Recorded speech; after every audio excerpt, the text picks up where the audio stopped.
Olá, boa tarde. A Fundação Ajuda à Igreja que Sofre lança nesta quaresma uma campanha de oração pelos mártires do cristianismo. São histórias de sacerdotes, irmãs e leigos que foram assassinados, raptados, presos ou desapareceram. Uma iniciativa de que nos vai falar Catarina Martins Betancourt, com quem vamos conversar dentro de instantes.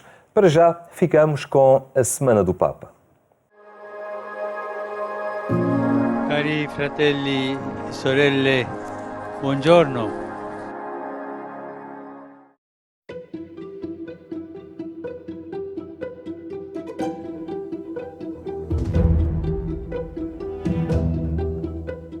A Semana do Papa fica marcada por uma constipação. Desde quarta-feira de cinzas, a agenda de Francisco foi progressivamente reduzida para encontros privados e a celebração na missa na casa de Santa Marta, onde reside.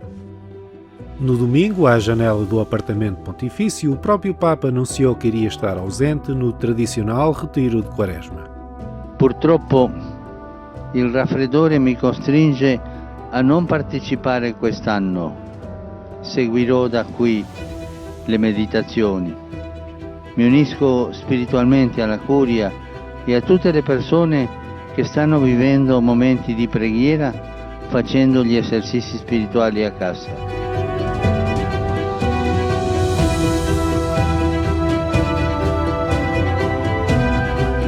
Durante esta semana, como acontece habitualmente por ocasião dos exercícios espirituais, são suspensos todos os compromissos do Papa, incluindo a audiência geral das quartas-feiras. Para a Quaresma fica o apelo de Francisco para passar do pó à vida. Ci guardiamo attorno e vediamo polveri di morte, vite ridotte in cenere, macerie, distruzione e guerra, vite di piccoli innocenti non accolti, vite di poveri rifiutati, vite di anziani scartati. Continuiamo a distruggerci, a farci tornare in polvere. E quanta polvere c'è nelle nostre relazioni.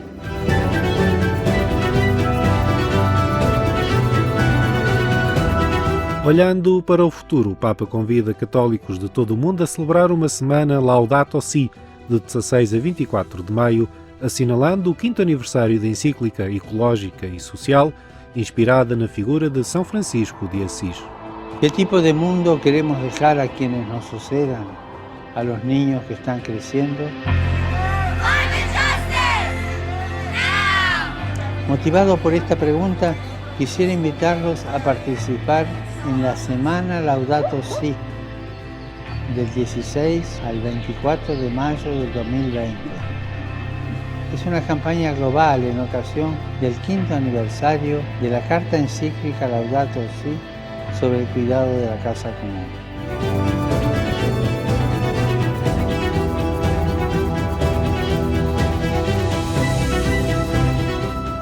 Num momento histórico, o Vaticano abriu esta segunda-feira a consulta dos documentos do pontificado de Pio XII, que decorreu de 1939 a 1958.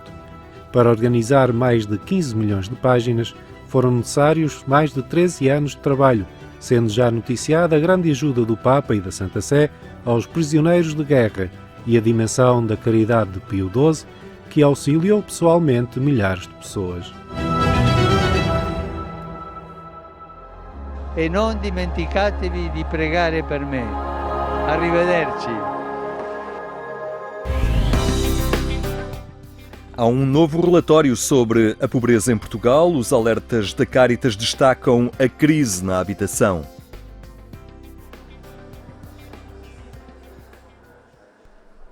Há um novo estudo que denuncia barreiras no acesso à habitação, educação, saúde e outros serviços básicos em Portugal.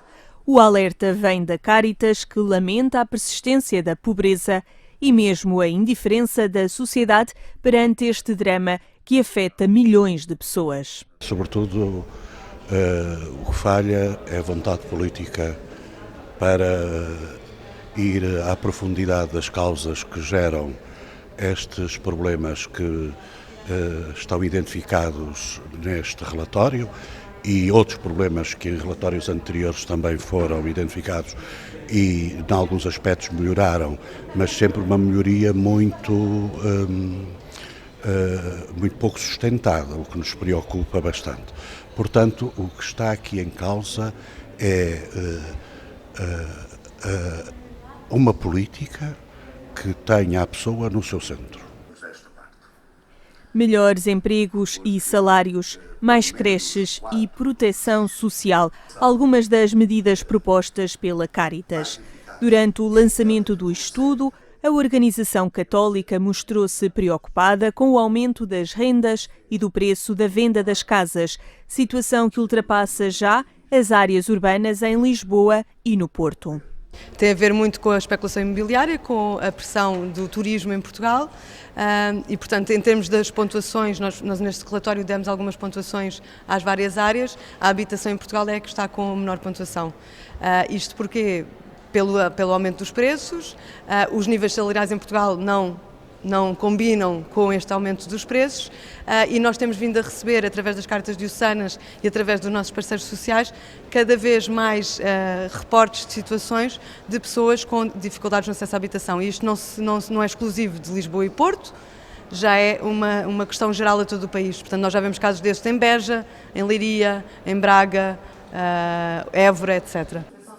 Um pouco por toda a Europa, barreiras burocráticas limitam o acesso aos direitos sociais das populações mais vulneráveis. A Caritas desafia, em particular, a Comissão Europeia a reverter a crise demográfica, a criar empregos de qualidade e a apoiar os cuidadores informais. The reality is that 1 in 4 people are still living in poverty, and the situation of children in poverty has even worsened. But there is efforts at the European Union level and working with the member states to ensure a child guarantee, for instance. And there's also efforts to bring forward a minimum income directive, which would ensure more fair jobs and salaries for people in employment. Because one of the factors that we've seen is that people who are working are still not able to pay for their costs of living with the salary that they're earning. And in Portugal, there's a lot of experiences with that, no? A apresentação do relatório Caritas Cares antecipa a Semana Nacional da Caritas, que se assinala de 8 a 15 de março.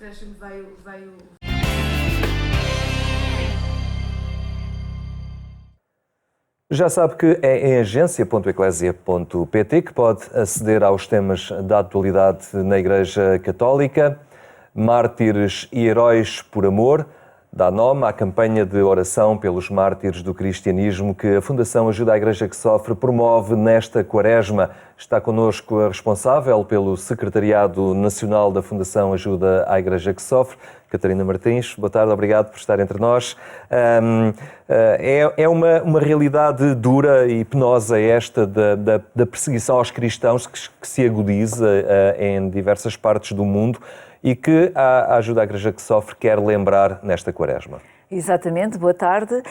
De facto, nesta Quaresma quisemos lembrar todos estes homens e mulheres que deram a vida, que estão numa comunidade, inseridos numa comunidade, estavam a trabalhar em prol dessa mesma comunidade e que, pura e simplesmente, foram mortos, desapareceram e que nós queremos, de facto, são todas histórias deste século, que penso que é muito importante para quem pega pela primeira vez, quem vê pela primeira vez esta realidade, perceber que não é uma coisa do século passado, não é uma coisa do início dos tempos, é uma coisa de hoje. Portanto, este martírio, esta perseguição pelo facto de pertencer a determinada religião, é uma coisa de hoje, é um facto de hoje. E queremos então lembrar estes homens e mulheres, são apenas alguns, portanto, para acompanharmos durante esta nossa Quaresma, são de facto só apenas alguns que escolhemos, que queremos de facto que cada um de nós, nesta Quaresma, se lembre de cada um destes homens e mulheres que deu a vida por Cristo.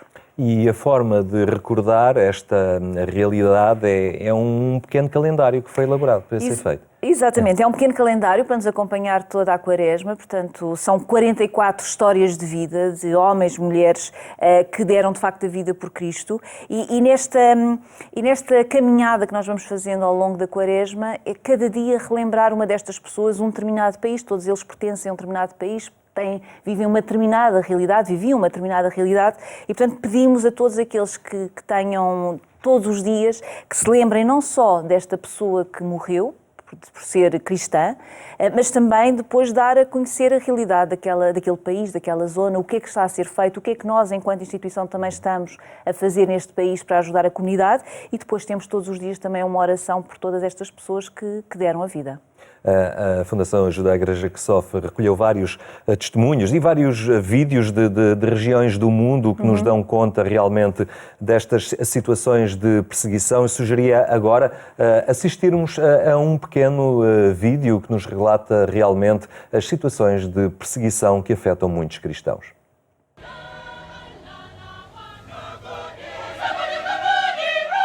Seven years ago, Sarah Johanna was my best friend. I met with Sarah since in secondary school. We sang together till the day she died. I spent time with Sarah in so many ways. We laughed together. We practiced with Sarah in the church and outside the church. We walk on the road, practicing, singing. On that fateful Sunday, the 28th of October 2012, we left our houses so happily to come to the church as usual to celebrate Mass. Immediately after sharing the peace, the suicide bomber hit the church. We didn't finish the song.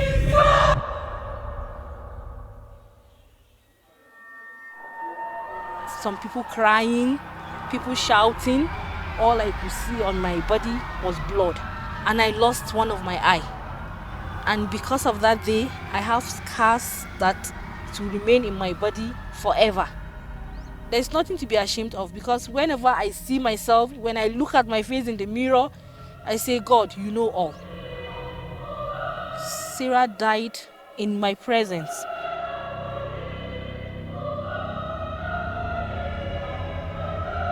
4 of our choristers were dead.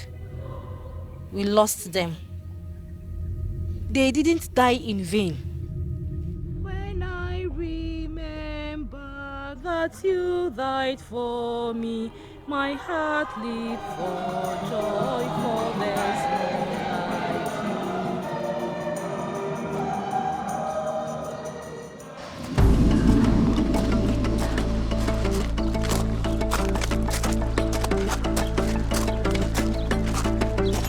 ب7 نيسان 2014 انقتل أبونا فرانس على إيد الجهاديين قبل ما يطلعوا من حمص بكم يوم.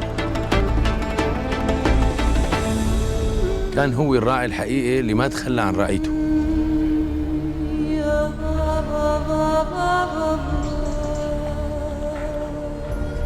هو كان بالنسبة لنا أخ كبير ومعنا دائما، وكان بالنسبة له كل شخص لحاله هو شخص مهم. وإلى الأمام. إلى الأمام، الكلمة لساتنا لهلا عم نسمعها كان يقلنا إياها أبونا فرانس. وقت كنت صغير مراهق كنت عايش بمدينة حمص. كان أبونا فرانس ياخذنا مسيرات على جبال وادي النصارى.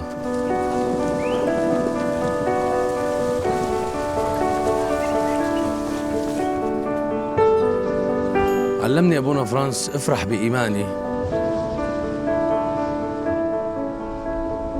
وكان دائما يحمسنا لنكمل طريقنا لنعمل حياة أفضل لإلنا وللي حوالينا.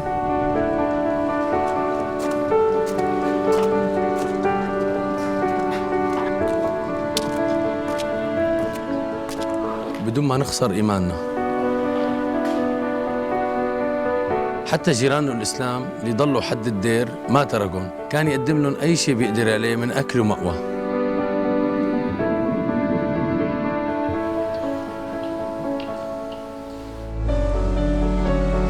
لما بلشت الأزمة بال2011 اجتني فرصة لسافر برات سوريا،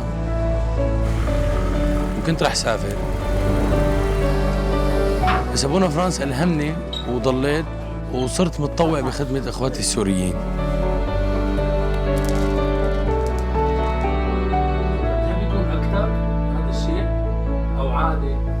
إلى الأمام، كلمة إلى الأمام صار لها معنى ثاني بالنسبة لي.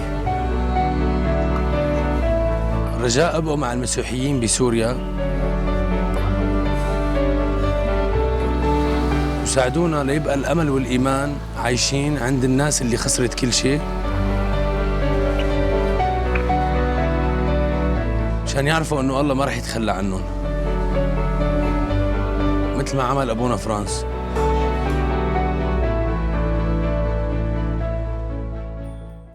Um exemplo bem concreto de como a perseguição aos cristãos continua em diversas partes do mundo e ela é recordada esta quaresma pela Fundação Ajuda à Igreja que Sofre. É importante as comunidades como a nossa que vivem em países onde a liberdade religiosa é uma realidade, enfim, não perdermos a noção e o horizonte do mundo em que estamos e da situação de vida que outros enfrentam por acreditarem no Evangelho, não é? Sem dúvida, de facto nós precisamos de saber, nós que vivemos aqui na Europa e que de facto temos essa liberdade de religião, temos que nos lembrar que há determinados países e infelizmente nos últimos anos tem-se agravado cada vez mais esta situação, de que continua a haver uma perseguição religiosa e que a comunidade cristã é de facto a mais perseguida hoje.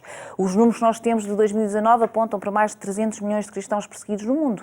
Portanto, há de facto muitos cristãos que todos os dias são perseguidos apenas e só porque têm uma determinada religião, a fé cristã, e que professam essa religião. E por isso nós temos que relembrar a todos aqueles que vivemos aqui no nosso país, no nosso continente, de que há esta realidade e que é preciso agirmos contra esta realidade também e temos também de tomar as nossas medidas no sentido de evitar que esta perseguição chegue até nós, mas ao mesmo tempo também ajudar todos estes que estão a viver nestes países e que estão a sofrer e que estão a passar por estas dificuldades tão grandes. A Fundação Ajuda à Igreja que Sofre, com esta realidade, assume também uma plataforma que coloca estas comunidades em contacto com estas que sofrem, através da oração, através de solidariedade, através da partilha, ao fim e ao cabo que os cristãos são chamados, e na realidade há um trabalho a ser construído a cada instante nestas regiões, a nível da formação dos sacerdotes, da construção de seminários, uma quantidade de projetos em que a AIS está envolvida. Exatamente. De facto, esta campanha é essencialmente uma campanha de oração, de informação do que é que se está a passar e da realidade que existe nestes países. Portanto, a oração é a base de tudo e é a partir daí que nós depois podemos também ajudar estas comunidades. E, de facto, quem tiver este calendário na sua mão poderá ver que todos os dias, portanto, há o trabalho da AIS, o que é que nós estamos a fazer concretamente? E é esse trabalho que estava a dizer, não é? Desde a formação de sacerdotes, de leigos, a formação dos catequistas também, para ajudar também a própria comunidade. É, por exemplo, a construção de igrejas ou reconstrução, é a parte da sobrevivência das irmãs, dos religiosos, é, por exemplo, a mobilidade, é este apoio de emergência, como em alguns destes países que nós falamos também aqui neste relatório, neste calendário. Portanto, mostra, no fundo, este calendário acaba, nestes 40 dias da Quaresma, acaba por mostrar todo o nosso trabalho no mundo e como é que a AIS está efetivamente ao lado destas comunidades que são perseguidas. E se há regiões onde a perseguição concorre até para a quase extinção da presença dos cristãos, há partes do mundo onde o cristianismo registra um crescimento muito acentuado, apesar da perseguição, não é? Sim, nós temos essa percepção quando determinados países onde a perseguição é muito grande, mas também as vocações, este querer trabalhar para a comunidade é de facto muito grande e, portanto, há de facto muitas vocações. Por exemplo, estamos a falar África, não é? Um continente com tantas perseguições, mas também é uma igreja muito viva, com muitas vocações e há muitos jovens que querem seguir este caminho, querem dar a sua vida por Cristo e querem continuar a dar o seu testemunho. E, portanto, a frase célebre, não é? Sangue de mártires, sangue de cristãos, portanto, que é semente de cristãos, de facto, prova-se nestes continentes onde, apesar das dificuldades, apesar das perseguições, apesar das discriminações, as vocações continuam muito vivas e há muitos jovens que querem dedicar a sua vida e, portanto, é de facto um testemunho extraordinário que nos chega, como, por exemplo, testemunhos de que igrejas que são bombardeadas, em que há homens que entram com o objetivo de destruir o espaço e que no dia seguinte a comunidade junta-se, não tem receio, continua a dar estes sinais tão fortes de fé, e isto é de facto extraordinário e mostra que, apesar da perseguição, a fé, não vou dizer que será mais forte, mas é de facto uma fé muito viva e muito forte, que impele as pessoas a querer continuar a dar o seu testemunho, apesar de todas as dificuldades. É uma grande pedagogia para esta quaresma, não é? O exemplo destas pessoas, não é? E nós que tentamos aqui apenas neste processo de conversão, não é? Em direção à Páscoa, mas realmente é uma ajuda preciosa que o exemplo de vida destas pessoas nos transmite. Sim, e o nosso objetivo de facto é honrar, é relembrar estas pessoas, cada uma destas pessoas. A maioria delas são pessoas anónimas, que estão em determinado país e que são cristãos e que por qualquer motivo foram mortos. E portanto nós queremos relembrar estas pessoas, mas também, ao mesmo tempo, para nós que vivemos num país como Portugal, e esta iniciativa é uma iniciativa global da AIS, portanto acontece um pouco por todo o mundo, é de facto lembrar as nossas comunidades aqui na Europa de que há estes testemunhos, há estas pessoas e que ajuda-nos de facto a pensar e a refletir também nesta nossa quaresma, neste nosso caminho de preparação até à Páscoa. E portanto esperemos que este o grande objetivo de facto, de que as pessoas vejam que há estes testemunhos extraordinários de pessoas que, apesar de tudo, continuam e que tiveram um trabalho extraordinário na sua comunidade, um impacto muito grande na comunidade e que, de facto, acabam por ser apanhados no meio de um contexto, muitas vezes, difícil para a comunidade cristã, mas que são para nós, de facto, este exemplo que nós precisamos e que nos vão ajudar e que esperemos que ajude na nossa caminhada até à Páscoa. Muito bem, Mártires por Amor, é esta sugestão que fica então para esta quaresma. Obrigado pela presença também aqui hoje no nosso programa. Mais logo recordo que ainda pode acompanhar o programa Eclésia na sua edição rádio. É na Antena 1 pelas 22h45. Tenha então uma muito boa tarde e até amanhã, se Deus quiser.